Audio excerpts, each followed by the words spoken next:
The Prophet of Allah for 13 years in Mecca, prosecuted, harmed, sworn at, spat at, had dust thrown in his face. They killed his companions for what? What crime did he do? They boycotted him and his family for 3 years. Sahaba said we were eating the leaves of the trees until our droppings became like the droppings of animals for 3 years. For what? They divorced his daughters. Sumayya radiallahu in front of the Prophet, publicly, they grabbed Sumayya, a woman. They opened her legs in front of her husband and her son, and they rammed a spear into her private parts until they killed her.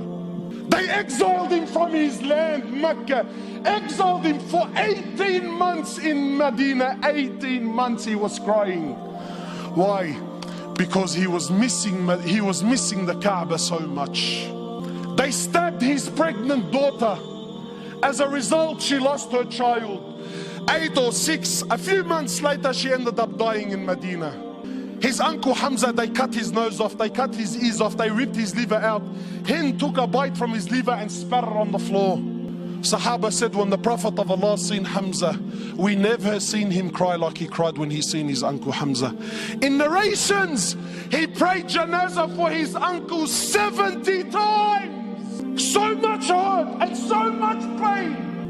And then when Fatah Makkah came, he enters into the Haram of Makkah, 10,000 soldiers surrounding, and those people that harmed him for years and years and years, not Muslims.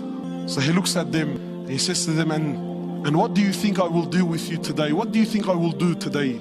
They said, you're an honorable, generous person, the son of an honorable, generous person. The Prophet of Allah turns around and says to the kuffar, idhabu fa antum at-tulaqa. Go, every single one of you are free, I forgive you. Where's this sunnah in our lives, man?